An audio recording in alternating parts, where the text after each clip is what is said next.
You got time for a sinner? Welcome to Watch Mojo, and today we're ranking the performances in The Devil All the Time. Grandma, that ain't no preacher. He's as bad as they got on the damn radio. Well, that's good to hear. God damn it. For this list, we're looking at the ensemble cast of this Netflix original movie and evaluating the performances of the actors in the film's more prominent roles. Please note, this list will include some minor spoilers, but we'll try our best to avoid the major twists and reveals. Who do you think delivered the film's standout performance? Sound off in the comments below. Number 10. Charlotte Russell, Haley Bennett. What can I get you? Meatloaf is the Blue Plate special. Wife to Willard and mother to Arvin, Charlotte Russell is very much seen through the gaze of these two characters. She serves as a symbol of comfort, care, and the concept of a complete family. Apart from her dream of having a home of her own, Charlotte's desires largely remain a mystery. Could probably buy it.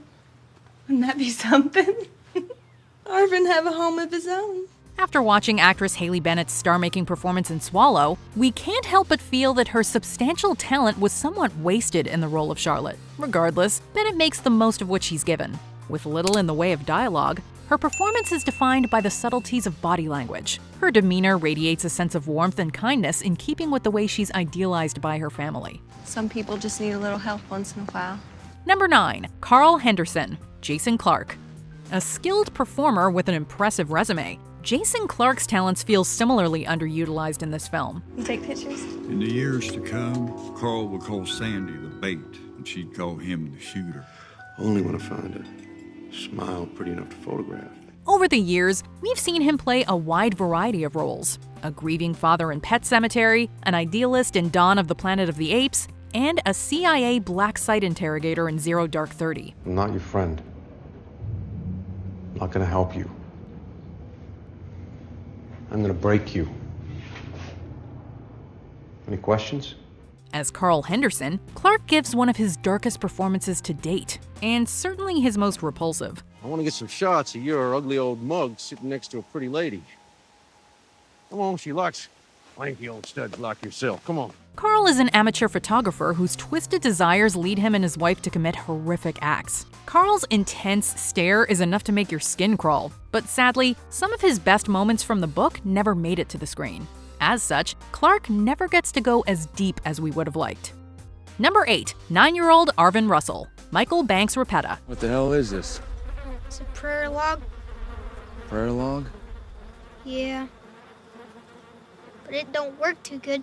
When an actor is charged with playing the younger version of the central character, they don't usually get much screen time. More than just a stand-in for Tom Holland, however, Michael Banks Repeta plays Arvin during some of the most emotionally charged moments of the film. Yes, Lord!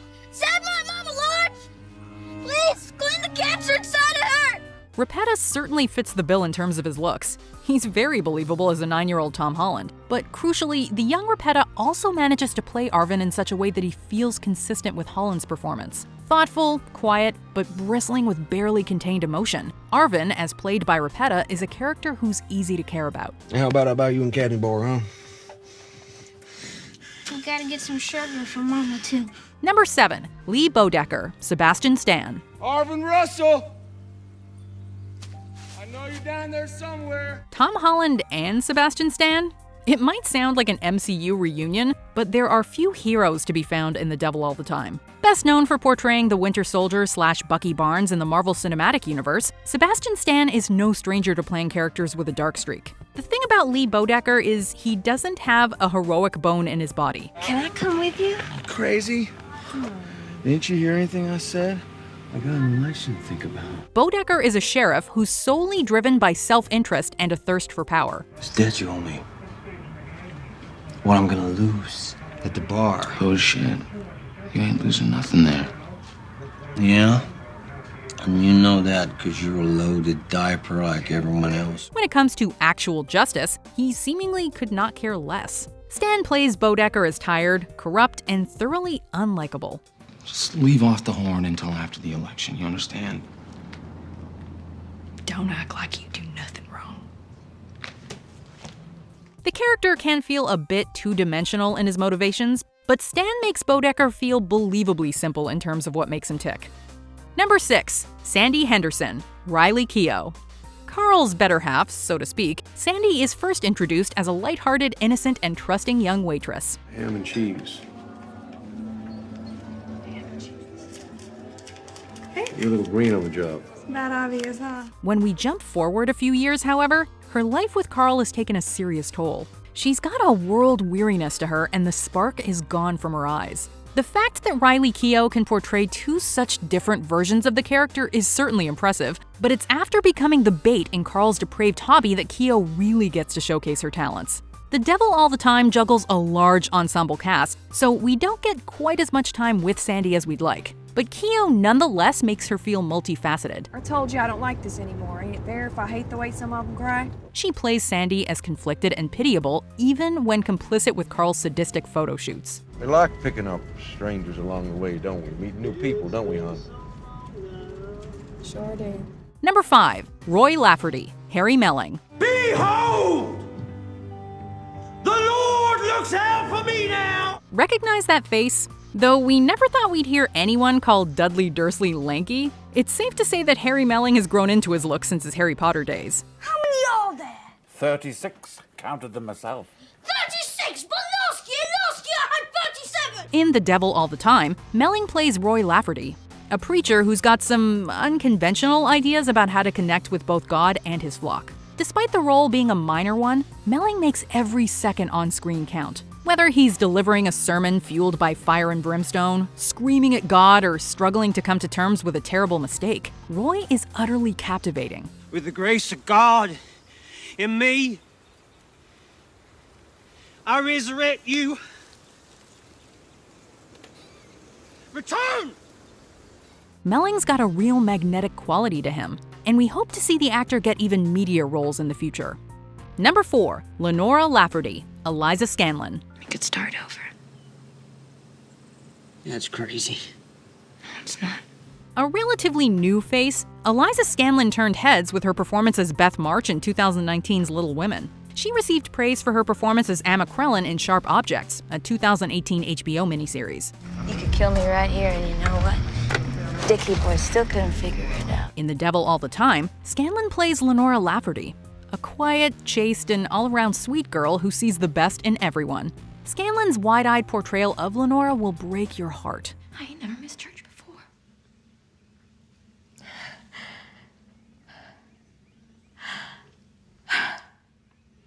I'm so ashamed. In a film populated almost exclusively by characters wrestling with demons, Lenora serves as a much-needed bit of sweetness. In many ways, she's the emotional core of the film, but this only works because Scanien brings such earnestness to the role. The kids at school, they like to tease, and I ain't gonna have family there come next year. Keep your eyes on this performer. She's got a bright future. Number 3. Willard Russell, Bill Skarsgård. Wasn't that bad. Wasn't that bad, Mama. Though you might not recognize him without all the makeup, that is none other than Pennywise the Dancing Clown. Time to float. Even without the various supernatural abilities of the shape-shifting It, Bill Skarsgård certainly knows how to make the audience sit up and pay attention. Now you remember what I told you about them boys on the bus that gave you the black eye? That's what I meant. Just gotta pick the right time. As Willard Russell, the younger Skarsgård brother is utterly captivating. Returning home from fighting overseas, Willard just wants a quiet life. He's haunted by what he saw during war, however, and when the life he's built is threatened, it breaks him. Now you take him. Bring him back! You save Charlotte. It's gonna be all right, Arvin. This is gonna be all right. Skarsgård perfectly portrays Willard as a man teetering on a knife edge. Even when seemingly composed and calm, there's a violent energy in those eyes just waiting to be unleashed. And when it is, the results are explosive. Number 2. Reverend Preston Teagardin, Robert Pattinson. Blessed are they who hunger and thirst for righteousness. After spending years playing a vampire, this actor refuses to be put in a box. 2020 has seen him shine bright on the big screen in Christopher Nolan's Tenet, while also filming The Batman. Since leaving behind the role of Edward Cullen, Robert Pattinson has built an incredibly varied filmography, and this performance is yet another feather in his cap. As Reverend Teagardin, Pattinson transforms without any need for prosthetics. Envy brings out the worst in people.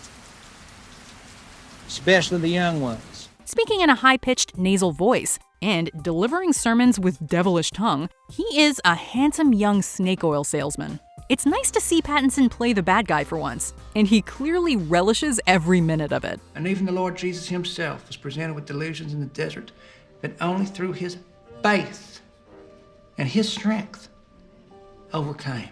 The actor leans into the theatricality of the preacher role to spectacular effect.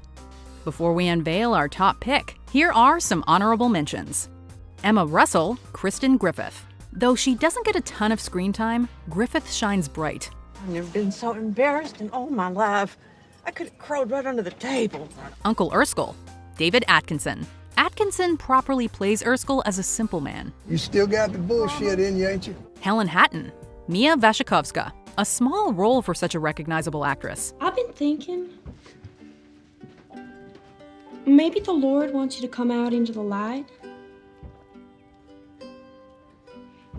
I mean, how can you be close to God stuck in there? Before we continue, be sure to subscribe to our channel and ring the bell to get notified about our latest videos. You have the option to be notified for occasional videos or all of them. If you're on your phone, make sure you go into your settings and switch on notifications. Number 1. Arvin Russell, Tom Holland. As the MCU's Spider-Man, Tom Holland is officially a household name and an internationally recognized star. Being tied so closely to a high-profile role, however, as co-star Robert Pattinson can tell him, is both a blessing and a curse. I've been watching your every move for the last couple weeks. You can't get enough of that Reister girl, can you? Is that how you did my Lenora, too? As such, it's great to see Holland shedding his do-gooder Peter Parker image in favor of a grittier, morally complex character. Arvin Russell is a chip off the old block. The lessons his father impressed upon him have shaped him into the man he is today. You touch my sister again? He's fundamentally well-intentioned, but when he sees others committing evil acts, he believes in retribution that's swift and bloody. I'm sorry. This role really allows Holland to showcase his knack for subtlety, and his body language and facial expressions speak volumes. Do you agree with our picks? Check out this other recent clip from WatchMojo, and be sure to subscribe and ring the bell to be notified about our latest videos.